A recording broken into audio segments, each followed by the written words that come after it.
और फिर एक बड़ी ही शांत और मधुर आवाज में उसके आने का कारण पूछा।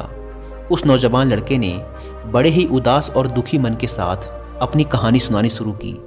उसने कहा, मुनिवर, मैं अक्सर डरा हुआ और अशांत रहता हूँ।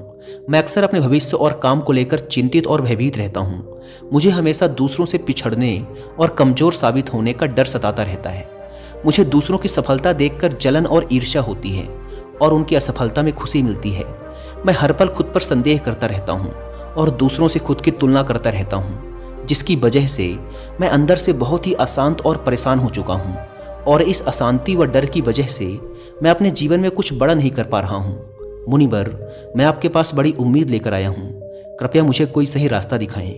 बौद्ध भिक्षु ने उस नौजवान लड़के की बात पूरे ध्यान से सुनी और फिर एक शांत व गंभीर आवाज में कहना शुरू किया, ये सभी डर और लक्षण केवल उस व्यक्ति में पाए जाते हैं जिसमें आत्मविश्वास की कमी है, जिसे खुद पर भरोसा नहीं है और जो खुद के साथ सहज नहीं है।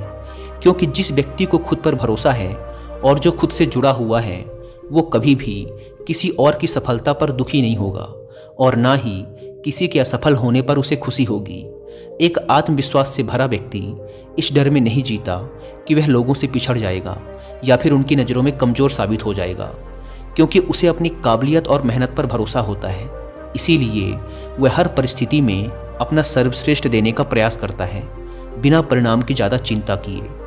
तो आज मैं तुम्हें 9 ऐसी आदतों के बारे में बताऊंगा जो उन लोगों के अंदर पाई जाती हैं जो आत्मविश्वास से भरे होते हैं, जिन्हें खुद पर भरोसा होता है, जो खुद के साथ सहज होते हैं और खुद से जुड़े होते हैं। और इन आदतों को अपनाकर तुम भी खुद को आत्मविश्वास से भर सकते हो, खुद के साथ तालमेल बिठाना सीख सकते हो और खुद को डर, जलन, ईर्ष्या और तुलना जैसे नकारात्मक विचारों से दूर रखकर अपने काम पर ध्यान दे सकते हो।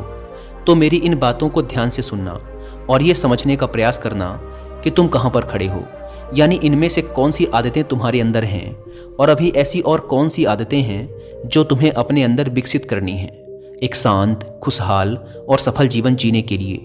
तो चलो शुरू करते हैं पहली आदत से।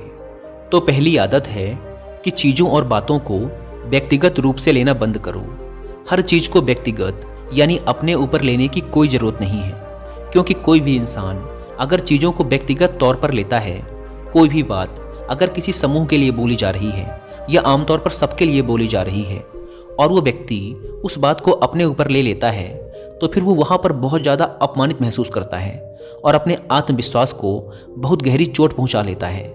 हमें चीज़ों को व्यक्तिगत रूप से लेने की बजाय, उसे व्यक्तिगत अर्थ देने की बजाय उसका सामूहिक